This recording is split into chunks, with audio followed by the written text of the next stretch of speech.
and designed our research and clinical enterprises around this roadblock of low throughput biology, you can now ask the question, if that roadblock is gone, why do we define the paradigm the way we have, or can we change the paradigm? And I would say that actually, as of now, you can, if you want to, move away from that low throughput paradigm into a new paradigm. And what that paradigm can look like is a hypothesis generating paradigm instead of a hypothesis testing paradigm. And that is a very different way of thinking. So in clinical research, you could start to think about this, which is assemble a cohort of patients and just generate the data. Right? Because you don't have to decide, if you're interested in the genetic contribution to disease, you don't have to decide a priori which disease you want to study or which gene you want to test, because you're going to sequence them all anyway. Just sequence them all. Generate the data, and then what you do is you parse the genomic data for perturbations, patterns, disruptions in the data that you think may be of interest, generate a hypothesis from the genomic data, go back to the patient cohort, select the patients that you want to study, and answer the question of, does that perturbation in the genome cause a phenotype? And that will allow you to discover things that you could not discover before because you did not even know to ask the question because you didn't have the data. Okay, so that's all the theoretical background stuff. Now I want to give you a concrete example of how this can actually be done. And I'm going to start with a wonderful collaboration we have with a guy who works down the hall from me, which some of you in the room will know. His name is Chuck Venditti, who works on a phenotype of methylmalonic acidemia. And he works on methylmalonic acidemia, which is a family of disorders caused by mutations in 6 to 8 different genes. There's and that's a rare organic acidosis. There's a subset of that phenotype called combined malonic and methylmalonic acidemia, which is what I'm going to talk about here. And it is your typical organic acidosis with a presentation of childhood onset metabolic decompensation. And in some of those kids, they go on to have CNS infarctions, coma. The ones that survive are left with serious movement disorders. Autosomal recessive inheritance, as are most metabolic disorders. And so what we did in collaboration with Chuck's group is took a single trio, that is one affected child and his 2 parents, and did exome sequencing on them, trying to see if we could find the cause of C-MAMA. I'm sorry about the abbreviation, but C-MAMA is the acronym that's used in the field. It wasn't my idea, but that's what they call it. Okay, all right. So when we do that, again, you get hundreds of thousands of variants. But then we do what's called filtering, which is we use our understanding of the genetics and the trait in a computer to informatically filter out those variants and include or exclude things based on what we expect the trait should look like. So if you know it's recessive, you know there should be 2 variants in the child and 1 in each parent. And any gene that doesn't behave that way, you eject. Or you can say, you know, I'm guessing that this is a fairly uncommon disorder, so any variant that's present in more than 1 or 2% of the population can't be causative, those sorts of things. And you start pushing things out. And when you do that filtering on an exome from a single trio with this rare disease of unknown cause, we ended up with 12 genes. Only 12 genes met all those filters. And then we looked at those 12 genes, and one of those 12 genes, the predicted protein, had a mitochondrial leader sequence in it. And since it is a metabolic acidosis with decompensation, we thought this was a great candidate. So then we brought in 7 additional patients, and 6 out of the 7 patients had 2 mutations in that gene, rare mutations in that gene, which essentially nails the genetic argument for association of variations in that gene with that trait. There was actually also an 8th patient, which is kind of a cool story. Turns out there was a Labrador retriever reported in the veterinary literature in the late 1970s out of Ohio State. And a gentleman by the name of Bill Nyan, who most of you will know from the disease Lesch-Nyhan syndrome, had some DNA in his freezer in La Jolla from that dog from 35 years ago. And Bill was generous enough, gave us the DNA from that dog, and that dog had a mutation in this gene also. So again, the genetics is nailed. So what is this gene? So it's called ACSF3, which is an acyl-CoA synthase gene of unknown function at that time. It turned out there was some obscure literature that it was in fact a malonyl-CoA, acyl-CoA synthase in a particular nitrogen-fixing bacterium, which was a good hint. And Chuck went on to do wonderful functional work showing that it localizes to the mitochondria as predicted, and did all the transfection experiments showing that the wild type does catalyze this reaction, and the mutants that we found in the patients do not catalyze the reaction. So we have found the cause of the combined malonic and methylmalonic acidemia phenotype using an exome sequence from a single patient. Pretty awesome, because we couldn't do that 5 years ago. Absolutely impossible. So you can conclude mutations in this gene cause this trait. And in fact, this gene is a member of a gene family that includes 26 other genes. And none of those genes have been associated with any human phenotype, so that was a first. And that this gene family issue will come up in a little bit. But just like on late night infomercials, there's more. Okay? So we wanted to ask questions, okay, this is a rare subtype of methylmalonic acidemia. So what is the actual frequency of this disease in the population?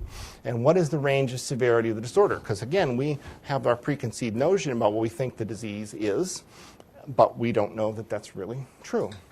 And that leads us into another clinical study, which is called Quincy, which a few of you here know about. This is a study we're doing of adults where we're primarily interested in adult onset disorders and cardiovascular disease, but it includes now 900 subjects who have been exome sequenced and evaluated and consented for ongoing hypothesis-generating phenotype research. And so we have actually consented them for full sequencing and any sort of a molecular assay that one could think of doing, proteomic, transcriptomic, anything you want to do can be done on these samples. And we have consent from the patients to allow us to return to them with our genomic data and enroll them in downstream iterative phenotyping, again, to allow us to do that hypothesis-generating research. We currently have 800 of the 900 people exome sequenced, which is a stupendous amount of data. So that's about 35 to 50 megabases of exome sequence per person. And across that cohort, that's about 4 trillion base pairs of DNA sequence, which fills up a whole bank of computers over in our sequencing center. And we have millions of variants logged in for these patients, including all sorts of variants, nonsense frameshift, missense, copy number variants, anything you can think of. So how on earth do you deal with data of this scale? So a clever postdoc in my group by the name of Jamie Tier wrote a software program to give us clinicians and the ability to interrogate and manipulate exome data sets. So this is a little program which you can download free from the internet. Here's the link here that allows you to bring exome sequence into a laptop computer and manipulate the data sets. And it does these things which are, it's basically like a supercharged spreadsheet, but it allows you here, remember I said how we filter the results? So you can load a bunch of exomes in and just say, I'm only interested in certain kinds of mutations, like stop mutations or nonsense mutations, or I'm only interested in mutations that aren't in the dbSNP database, or I'm only interested in mutations that have certain inheritance patterns in my cohort. Or you can even write custom logical queries using a graphical interface tool where you just drag little logical operators onto a screen and it says yes, this, no, this, okay, that, and it will sift and sort the data for you and then displays in this little window down here the sample with the variant that meets your criteria. So what we did is we put our ClinSeq adult exomes, and again, these are patients, adults, 45 to 65 years old, ascertained either because they're healthy or they have heart disease. And we put them into VARSifter and asked the question, what's going on with ACSF3, our C-mama gene? And back when we did this, there were 575 exomes at that time. And here's what's going on in ClinSeq. So you can ask the question by just clicking a few buttons on a laptop of how many variants are in a healthy population. And you can assess their control frequency. And so here's the list of variants, and you can see, just like that two-dimensional graph I showed you, some are common and some are rare. For example, this variant, which is a valine to methionine change at 372, was actually present in a heterozygous state in 232 individuals. And actually, in our cohort, only 33 of them were homozygous for the reference sequence. It's always interesting, right? Remember, the reference sequence is not some pristine, perfect DNA. That's an actual composite of 6 to 8 people's DNA. And these are real human beings, and they have diseases and traits too, right? So this is an example of a variant which is actually uncommon in the population. And in fact, most people don't have the valine, which is normal. Most people actually have the methionine, which is abnormal because it's not in the reference. And we even have a number of variants in our sample set, which everyone in Quincy is homozygous for the non-reference variant, which means that whoever that person was that contributed that DNA for the original human genome sequence has a mutation in that gene. Everybody else is normal. Okay, so again, you browse your data, and this is patients who are homozygous for the reference, heterozygous, or homozygous for the non-reference. And those of you who are a little on the geeky side may have drawn your eyes to this. What we have here is a variant, arginine to tryptophan, that was homozygous reference in 570 people, heterozygous in 1, and homozygous in 1 person, which is kind of odd. And this is way out of expectation of what should be present in this population. Oh, I should mention also, this particular variant is one of the 7 variants that was present in one of the patients with C-mama. So that it isn't that this is a benign variant, it's that this was actually present in one of the patients. And in fact, one of the conclusions that could have been true is that this variant actually is benign, doesn't cause the trait, because, my goodness, if there's a 45 to 65-year-old adult walking around enrolling in some other study that can't possibly have this disease, so it must be a benign variant, and our conclusion was wrong. And by the way, if you go through a mutation database of genes that cause human disease, on average, 10 to 15% of all the mutations in our human gene mutation databases that are said to cause disease are actually not causative. Okay? They're false attributions of causation. We can talk about that later. But sifting that out is a big challenge. Okay, but again, here we are in Quincy. We have this ability to go back to our patients and ask questions. So we don't have to just guess that this is a benign variant. We can actually ask the question, what is this person's phenotype? And so we bring this person back in. Turns out she's now a 66-year-old lady. And she's been having some troubles lately. She's had 4 car accidents where she sort of blanked out and crashed her car, and they couldn't figure out what was going on with her. And she's had memory problems and developed bladder incontinence over the past few years since we originally saw her. When we drew her blood and sent it off to the biochemical lab, it turned out she had 100 times the upper limit of normal of methylmalonic acid in her plasma sample, 70 times the upper limit of normal in her urine, and 11 micromoles of malonic acid in her urine. These are wildly abnormal values. Absolutely not compatible with normal physiology. And then we did an MRI on her, and she has multiple small high-intensity infarcts, which are similar in their appearance to the infarcts that the kids get when they go into coma and infarct in childhood. So what this lady has is a late-onset form of combined malonic and methylmalonic acidemia. And what this does is it not only affirms that the mutations at this locus cause this biochemical phenotype, but it tells us that we actually didn't understand this disease at all when we started. And I think that's the most important lesson to take home from this. We had a preconceived notion that this was a rare pediatric onset metabolic disorder. And it turns out it has a much wider phenotypic spectrum than we would have ever thought. And so our ability to do hypothesis generating research allows us to discover phenotypes that we didn't even know we should be studying. And that's only possible if you can do iterative research on patients who are thoroughly consented and, by the way, really motivated people. It's amazing what these patients will let us do with them. And it also is a good lesson in genetic modifiers. The primary locus clearly explains the biochemical phenotype in this disease, but it does not now tell us which patient is going to go and have the early onset pediatric decompensation phenotype and who's going to do fine until they're in their 7th decade. And we can extend this even further. Remember I said that this gene was part of a 27-gene family.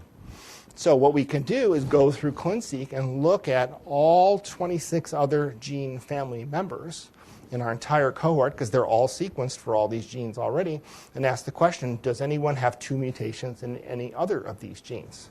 And it turns out we have one person who's a compound heterozygote for this gene, which is a family member, and it's also called fatty acid transfer protein, thought to be involved in moving fatty acids in and out of the gut. And this patient has a very abnormal triglyceride phenotype. And so we're in the process of bringing this patient back into the clinical center and phenotyping that patient to see if we can make a relationship between their triglyceridemia and the mutations in this gene. Again, an example of how you can do hypothesis-generating research. You can also then begin to envision, that's all clinical research, but you can begin to envision how you could potentially use these kinds of data clinically. You could actually start to make predictions about patients' phenotypes from their genomes. And what you need to do that are an assay that gives you an attribute of the patient that defines the presence of some occult or non-penetrant disease or future risk for a disease based on a genomic alteration that the patient has. You know, and this sounds a little bit frightening and scary to some people, but it actually isn't conceptually that different from a lot of other things that we do. When a patient comes in for a routine health maintenance evaluation, you do this thing called a physical exam, which, by the way, is almost completely non-consented for the fact that what you're doing is looking for occult signs of inapparent disease. That's what you're doing. We also, in pediatrics, do newborn screening, which we're all very comfortable with. I like giving this lecture much better to pediatricians than to internists. The internists go really bonkers when I give this lecture because they love that differential diagnosis paradigm, and they don't like screening. Pediatricians and obstetricians are more used to it, so it's actually something that's not that different. But you could begin to think about how you could use genomes to do some of the stuff that we're doing by other methods now. And the question, we haven't done this for heritable disorders because we haven't had the genomic tool to do it. But now we do. You used to have to select the test that you wanted to use to predict the patient's health. Now you can do the entire genome or exome, and you can acquire the data all at once. So the question is then, are we ready to start using clinical genomes or exomes for health screening and predictive medicine? And I would argue with you that today, for a healthy individual, we are not there yet. We don't have enough data to make a genome useful for predicting individual healthcare risks when we don't have anything that we need to assess in that patient directly. And we talk about this a lot, and there's companies that are trying to push this.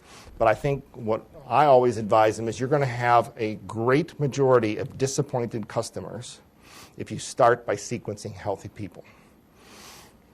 And that's because, as of today, there are few true positives per patient and a lot of potential false positives, which can really trip you up. And that's that noise thing we talked about earlier with throughput. That hasn't been solved yet. The noise problem is still there. And it is a bit expensive. A whole genome or exome sequence costs in the neighborhood of $5,000 to $10,000 a patient. It's doable when you need to use it, but it's not routine. But as I mentioned earlier, you can now use genomes and exomes for clinical diagnosis. Disorders that present with a fairly similar phenotype that are caused by mutations in any of a good-sized number of genes, and good size, I mean probably more than 3 or 4. So if you have a phenotype that can be caused by mutations in any one of 3 or 4 genes, it probably costs on average less to do a clinical exome today than to order those 4 separate genetic tests. And that's an amazing number, because back in a few years ago we were talking, if it's not more than 100 genes, it's not worth it. Now it's probably 3 or 4. And there's a lot of phenotypes that we see all the time that are caused by more than that. Deafness, at least 100 genes can cause deafness. Pigmentary retinopathy, 50, 60 genes.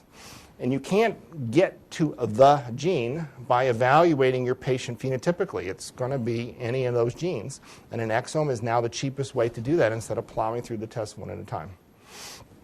As well, for the mysterious patient who presents with complex manifestations that don't lend to a phenotypic diagnosis, yet the clinician has a strong sense that it is a heritable disorder, the exome can actually identify the cause of that, and there's lots of examples of that. And Lisa was telling you about her first patient who it worked out beautifully, exactly as you would expect. So that's what we call the primary variant. So the patient has some complex, genetically complex or unknown phenotype. You can order a genome or an exome to make that diagnosis in that patient. But remember, there's 19,999 other genes in that genome or exome that include useful data that you could potentially use. And you can use those data to help manage the health care of that patient and his or her family if you can select the data correctly and use them for predictive medicine. I like this slide. This is a couple of fairly clever guys here, Niels Bohr and Albert Einstein. And this quote, which is often misattributed to Yogi Berra, but it wasn't. It was actually Niels Bohr. I really like predictions. It's very difficult, especially if it's about the future. But I like actually Einstein's retort to that, which basically gets to this notion. I won't read it. You can read it easier than I can. This notion of biology is complex. There are a lot of dimensions to it. And it isn't that the system is inherently unpredictable. It's that there's a lot of components to it. We don't understand all the components yet. And as we understand more and more, it will become more of a tractable prediction problem. OK, so how do you use genomes to do predictive medicine? So what we did is we said, OK, we have a cohort which we've assembled of all those adults for heart disease. Let's just look at genes for disorders that have nothing to do with heart disease, incidental or secondary variants, and see what we can see. So we picked cancer susceptibility. As many of you know, there's a number of cancer susceptibility syndromes. They range in frequency from uncommon to very, very rare. We found all the genes that cause all of the known cancer syndromes and looked at all of the variants in all the patients for all of those syndromes. Easy, right? So this is what our filtering algorithm looked like to do this work. So you take all those variants, and there were thousands of variants in those genes, and start filtering them for the quality of the sequence, the frequency of those variants in various databases. And then we actually plowed through individual gene mutation databases and pulled up the original papers describing those gene variants and classified them into risk groups based on the attributes of the data that were available for each of those mutants. And so we have these scores, actually 1 through 5, from definitely pathogenic to definitely benign, and categorized every variant in all those subjects. So what did we find? So we looked at 572 patients. Here are the variants that we found. 2 of the patients had variants, actually 2 variants in 2 patients each. That was 4 people. Were carriers for a colon cancer susceptibility gene called MUT-YH. These are just carriers. Those people have either no increased risk compared to the population or a very slight increased risk. So that's not really a high penetrance situation. But we had 7 participants who among them had 5 highly pathogenic variants in the breast and ovarian cancer susceptibility genes 1 and 2. And these are variants that have been very strongly associated with the phenotype, are reasonably high in penetrance. And we found the final patient had a mutation in a really interesting gene, which I know this one really makes my head spin. This is a gene called succinate dehydrogenase C, which is an intermediary metabolism gene, which has been shown to predispose to paragangliomas. Interesting how that connection works. But what's interesting is when you look at these patients, you can go through the pedigrees and ask the question, what's the deal with cancer susceptibility? And when you do that, we pull out all these pedigrees, and again, we get the patients back in and start talking to them. It turns out that about half of the patients had a clear family history of these cancers, and half of them did not, which is interesting. The half that did not are a remarkable bunch. Turns out that they are from families that happen to have relatively small SIB sizes, had a relative preponderance, especially for the breast and ovarian cancer susceptibility genes, had a relative preponderance of males in their family, just by chance. And the other interesting is that the majority of them were male probands. And what we have discovered, and this is going to come as a shock to you geneticists, but what we have discovered is that males come from families that are half as large as females do. Did you know that? Has anybody ever taken a family history from a guy? They're terrible historians. They don't know about their relatives. They don't know if they're sick. They don't even know if they're alive. It's just pitiful. But it brings up an interesting point, doesn't it? We worship at the altar of the family history, us geneticists. But it turns out that half the population gives terrible family histories, and it's not good data. And we really shouldn't be relying on those data quite as strongly as we tend to. But anyway, you take these males, and they have a breast and ovarian cancer susceptibility gene, and only half of them had any family history or knew that they were at risk. Or there was either one or two, there was a family history, and I don't know how this persists, but some men persist in thinking that they cannot transmit the breast and ovarian cancer susceptibility genes to female offspring. It's a very persistent thing, and it's a tough one. So screening can find these people when family history won't. That's the take-home lesson. Okay, put cancer aside. You could do another trait, malignant hyperthermia. Those of you who do pre- and post-operative care, you see those consent forms, those scary OR consent forms that talk about the 1 in 100,000 risk of some anesthesia catastrophe. Most of that's airway, but some of that is malignant hyperthermia. Hypermetabolism, femur, rhabdomyolysis, hypertonicity, arrhythmia, and not infrequently death. The prevalence of this susceptibility is very hard to estimate because it's a classic gene-environment interaction. You need the exposure to the particular anesthetic agents to trigger it, and even not everyone who has susceptibility who sees the anesthetic agent gets the trait. But if you look at the genetics of this, 85% of the patients who have the trait have mutations in one of two genes. Most of them are in the ryanodine receptor. Others are in this calcium channel. And there's just a huge allelic heterogeneity in those. So what do you get? You, again, just go through our cohort and just ask the question, how many mutations in these two genes? First one we found is, again, an example of in the mutation database on this gene, it says that this mutation causes malignant hyperthermia. It doesn't. It's wrong. 1.5% of our exomes had this variant in it. It cannot be that common. Mathematically, it's impossible. And there's also a huge NHLBI-sponsored exome data set. It's 1% of those. It's just wrong. It's a false positive in the literature. We found a patient who had a mutation in RYR1. And this is listed, this is sort of a top 30 list of the malignant hyperthermia societies of mutations that are absolutely rock solid causative mutations in malignant hyperthermia.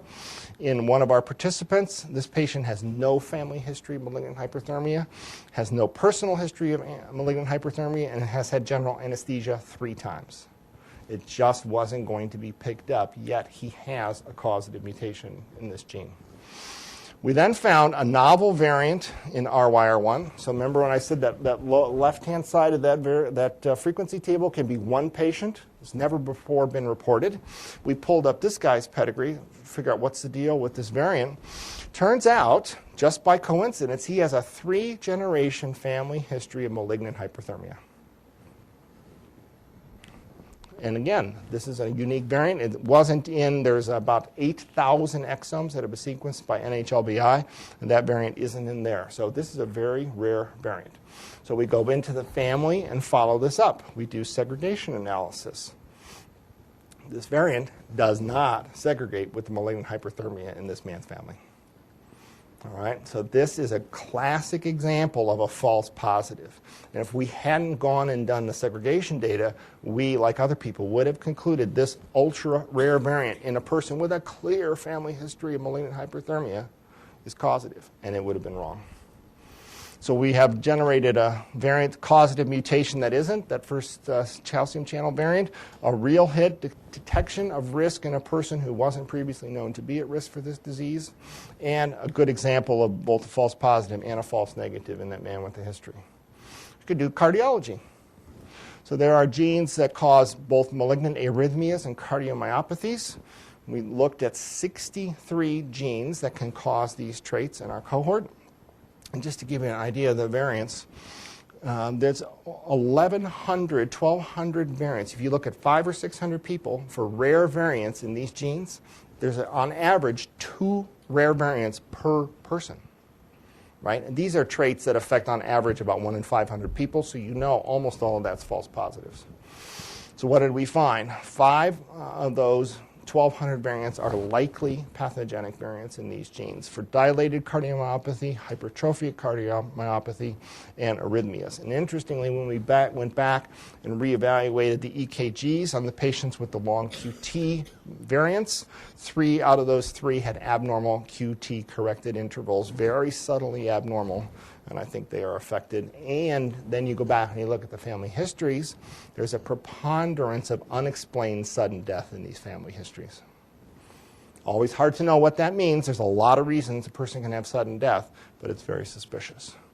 So you can do screening for health risks using secondary or incidental variants detected in exomes and genomes to make predictions about people's health. There's an enormous spectrum, lots of variations. They range from the unambiguously pathogenic to probable variants to unknown variants to clearly benign ones, and sifting and sorting those is the challenge.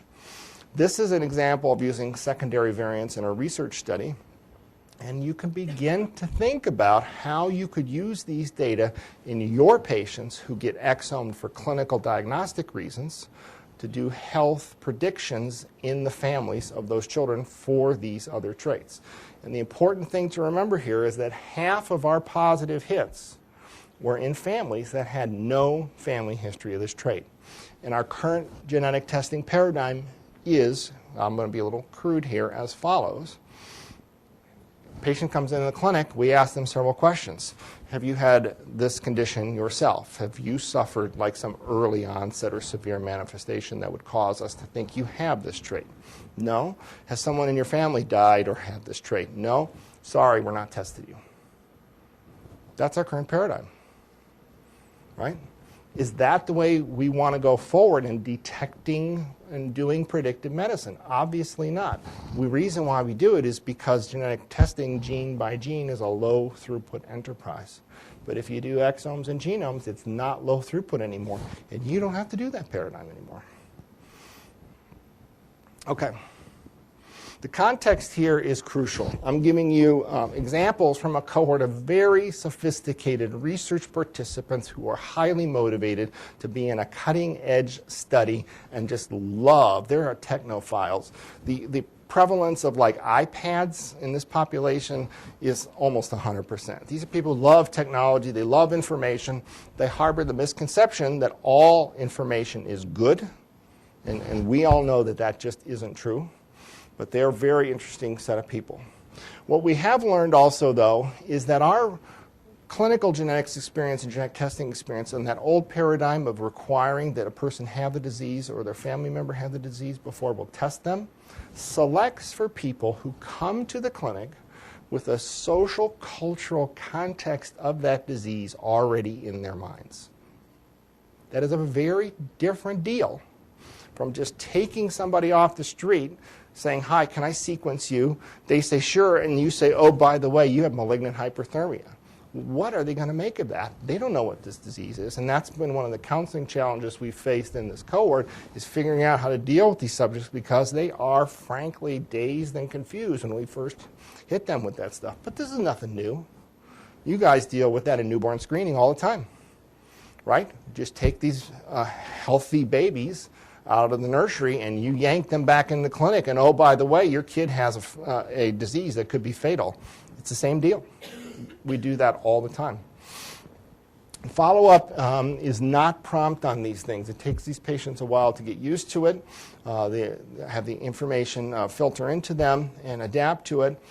And the other thing to think about, and there's this huge controversy raging right now about the propriety of returning these secondary or incidental variants. With a lot of people, and I have to say, it's a lot of physicians like the notion of not messing with these incidental or secondary findings because they think it's too much information.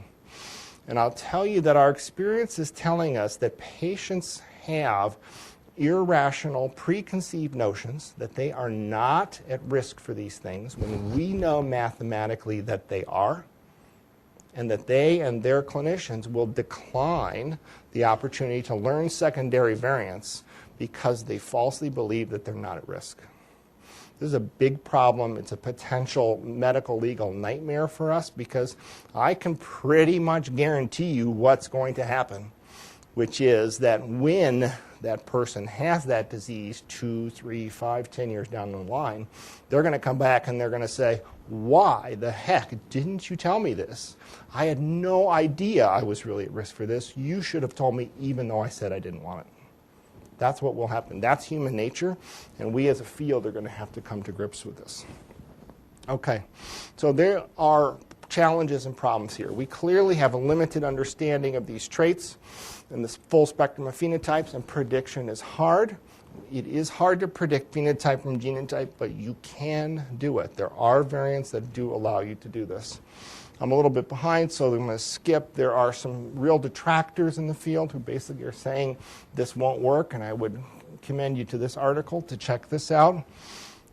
Other people have said, based on twin studies, you can only predict so much, but this is a very glass half empty approach, or what I like to say is, whenever things get tough, you go to the Big Lebowski for a quote. It's by far the best movie ever made about bowling.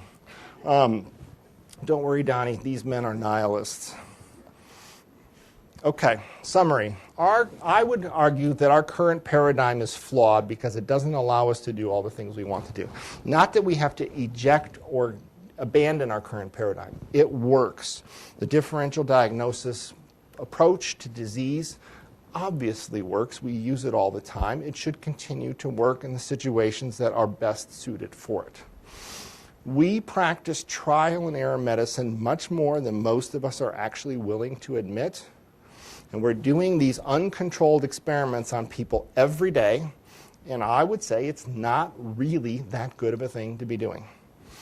Our ability to predict phenotype at the individual level currently is poor. And any improvement that we can make in this paradigm would be an enormous help to clinical medicine. There are those who say that this can't work because it isn't perfect. The perfect is the enemy of the good here. If we can improve it even a little bit, I would say that we can advance medicine a lot. And what I'm thinking about from a research context is what we call incidental findings in research today. We learn how to do that on research patients and patients with rare diseases. And then down the road, we can begin to think about how we could do it in healthy people. So a lot of people have helped with this. I will stop there, take any questions, and thank you again for having me.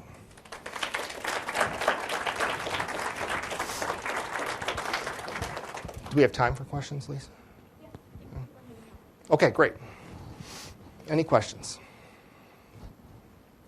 You mentioned newborn screening, and one of the great fears that has been expressed by privacy advocates is that the blood spots will be used to do this and then used in some negative way against the individual. So you want to comment on that? Yeah, great question. I know you guys have been in the thick of it here. So this is a big issue, and as some of you know, the Genome Institute has a program called, used to be called the ELSI program. I think it's going to be changed to Genomes in Society now. And ELSI is a very interesting program, and it is a program that is looking at the non-medical, non-genomic aspects of genomics.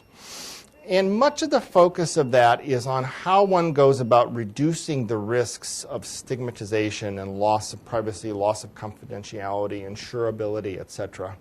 And I have to confess, from my personal viewpoint, I think that it's mostly taking the wrong approach.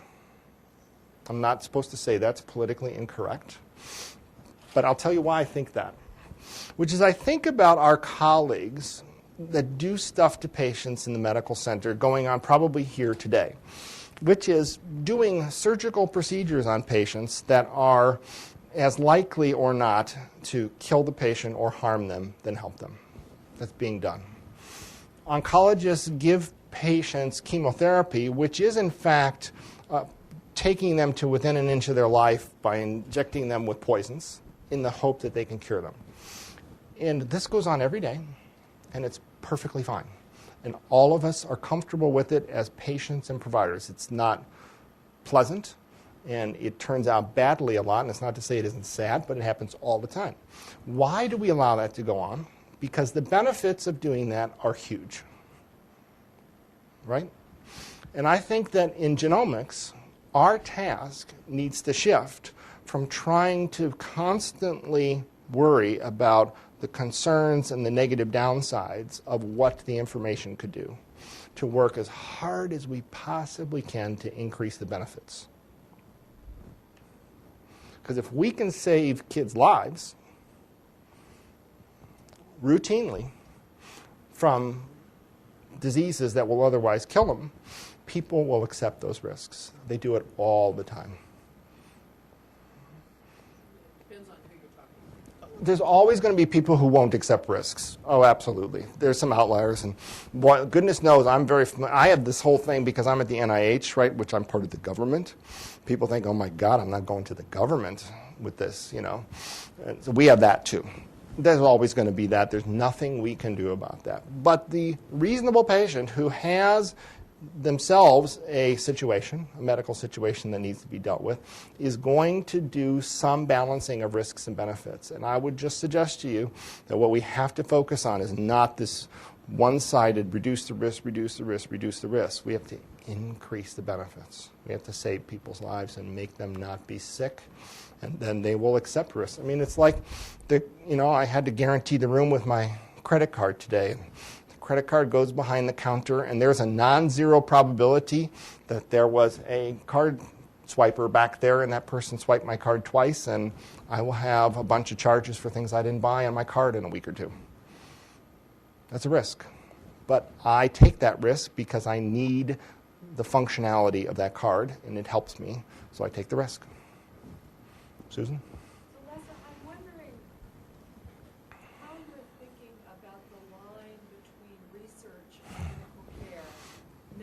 Yeah. In the future.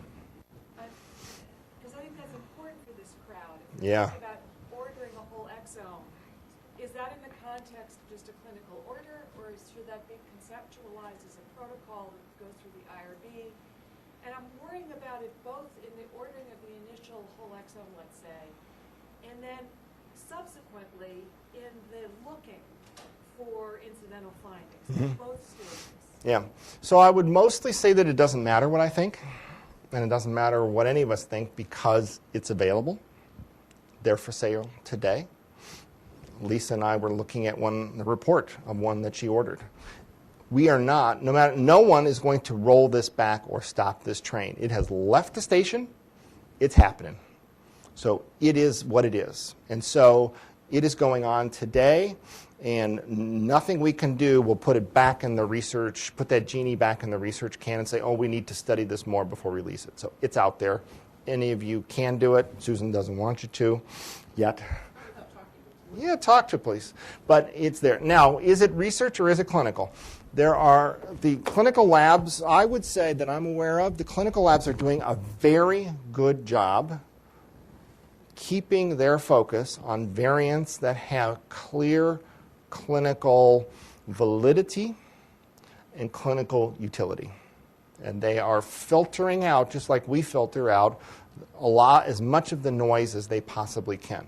Now, there's a lot of stuff in that filtered out material that could be evaluated and looked at and experimented with, and lots of things you could do. I think what they're doing is right, which is to have a very tight window, just like I showed you for our variants, of things that have clinical utility. The rest is below that threshold, and that is could be the subject of research, or is just left uninterrogated. Just to follow up for 1 second, your slide about the 66-year-old woman Uh-huh. with 4 car accidents Yeah. was entitled, I think, clinical evaluation. Clinical research evaluation, it should have been. Good catch. Well, that was my question. Yeah, see, I forget that, Susan, because, see, I work in the NIH Clinical Center, and there are no clinical patients in the NIH Clinical Center. I live in a clinical research environment. So when they, most people in the NIH think I'm a non-scientific clinical hack anyway. And so that's the perspective I come from. But normatively, you would argue that that particular query should have been conceptualized as research. No, I wouldn't. Clinicians do uncontrolled clinical research every day in their practices. They all do it every day. They don't call it clinical research, and it properly is not regulated as clinical research because it is not for the purpose of generalizable knowledge. It is solely, they're working on their patient for their patient's benefit, and they can do anything they think is reasonable to advance that aim. And I would say that that could have been an example. If I sent to Sue, if I referred that lady to Sue as a clinical patient and said this patient has 2 mutations in the gene that causes C-mama, I bet you a nickel Sue would have done pretty much what I did. And she would have done it without an IRB protocol in the clinical interest of assessing that patient for her own good. Fair statement? Not my good. Her good. Yes, exactly. That's clinical care. That's the boundary as I understand it. But clinicians experiment on patients every day. That's the way it is. Nancy? I couldn't agree with you more, and I think one of the things that maybe not everybody knows is there are 3 different clinical laboratories that are doing this now. Mm-hmm. The most important piece is that each of those laboratories has very different consent forms for families. There's actually 4. Are there 4 now? Mm-hmm. But the consent form for families and how we go with that with having our genetic counselors, the families a priori know what they're getting into, so they make choices of the information that they want and the level of that screening before their blood is drawn. What would be really nice is if we could avoid the thing where the person who doesn't really understand the testing, I think this is where Sue was like going crazy there a little while ago, doesn't understand the test, orders it because the patient has, and I'll stereotype here, a neurologic condition. And then it comes back with, some variant in, a movement disorder, and they wig out, or let's say cardiomyopathy, and say, oh my God, Sue, what am I going to do now? That's what we would really rather not deal with. That stuff, as Nancy said, really needs to be considered up front. What are we getting into? Is this the right test for you? Is it not the right test for you? Yes, sir. Now that there are multiple labs doing this and NIH is doing it, I'm curious about the fact that the reference sequence is still based on 6 to 8 patients. Yeah. Is there an effort to centralize all of these data and provide a more representative?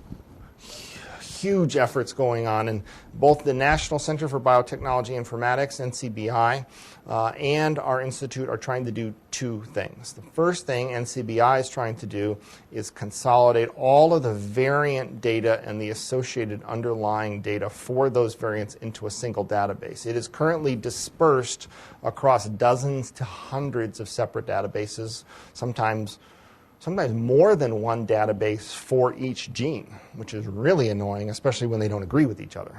It's just a nightmare to try and aggregate these data and find them all and get them all. So they're going to try and it's called a ClinVar, clinical variations, and aggregate all the data in one place. Then NHGRI, the Genome Institute, is trying to do a database that will function on top of that, which will be more of a knowledge base than a database. Because, what our field needs is both information, but we don't need just information. We actually need knowledge and analysis and judgment. Because as I showed you at the bottom of those filtering graphs is a final decision that a geneticist has to make based on aggregating all the data, and the nature of the data, the particular combinations of kinds of evidence that are in place for every variant. The mix is a little different for every variant. And that's what's really hard about this stuff, is saying, you know, this kind of evidence is really good enough for this trait and it's not good enough for that trait. And we have to have different thresholds. For example, we had a variant that we didn't even report because we weren't convinced it was causative in a gene called CDH1, cadherin-1, which causes gastric cancer. Just a terrible phenotype. The screening is no good. The prophylactic surgery is awful. Gastrectomy is the only thing you can do. It's just wretched. And we weren't sure that was causative. You take that trait, which a false positive, and then where the clinical road goes with that false positive is a bad place. Contrast that for a second with malignant hyperthermia. What if I get malignant hyperthermia wrong and I tell somebody they have malignant hyperthermia susceptibility and they don't? Play that out. Well, they'll probably get a medical alert bracelet. And if they go into surgery, the anesthesiologist probably won't use the two main agents that cause MH. And the anesthesiologist will probably have the dantrolene on the top of the cart during that case instead of in the sixth drawer of their crash cart, right? That's the downside. So what? If I overcall a few of those, I don't care. So that tells us that we need completely different thresholds of truth, validity, for different diseases. And that's where the clinical judgment comes in. And so we need a place where people can go and they can say, oh, here's how an expert looked at this variant or these variants, and they decided this, they decided not that, and here's why they decided that. I agree with this or I don't, because we don't want to tell people what the answer is. We want people to think about these things, but they need to know what other people who've looked at the problem actually think about it. So it's an enormous challenge, but it is being addressed now. There's one over here, yes.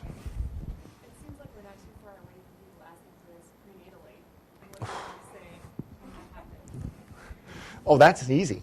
That's like, I can't remember, it was some movie, it was a Pink Panther movie. I said it was all, a lot of it was in French, and the guy just said, no. That's my answer. Is there potential for like some direct marketing? Yeah. Marketing to consumer Yeah. test that could just circumvent all of our Yeah.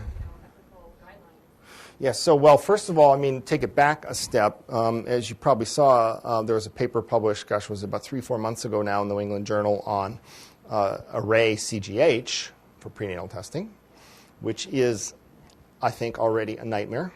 Okay, they tried very, very hard in that study to be very, very strict with a very tightly defined subset of copy number variants that they were going to use for prenatal diagnostic purposes. But the reality is what goes on in prenatal diagnosis is it creeps into the more and more lax. And that is a very, very bad place to go. And then sequencing takes that up in complexity by about 2 orders of magnitude of the number of false positives that you're going to generate. And I cannot imagine how, under the time pressure of a prenatal testing scenario, any clinician, or for that matter, any patient, is going to be able to figure out what the heck they're going to do about unknown variants in genes that cause diseases. Because again, there's millions of them per patient. And if you are inclined, as the psyche of a pregnant woman is attuned to do, to attach themselves to potential worry and problems, that just feeds that fire like there's no tomorrow. So I think we have to be very, very careful about doing that and think about it, because again, what I was showing you here is this notion of using sort of iterative clinical evaluations to try and figure out which of these things are real and which are not. You have none of that in prenatal, with the exception of major structural malformations. I mean, if I find a variant in a gene that is associated with congenital heart defects, I can do an echo and I can see, does that fetus have that structural heart defect or not? But what is most of it? Most of it's like intellectual disability, autism, deafness, pigmentary retinopathy.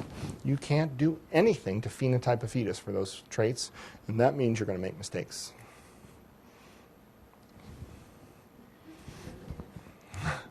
Any other questions? Should stop? Yeah, I think so. Great.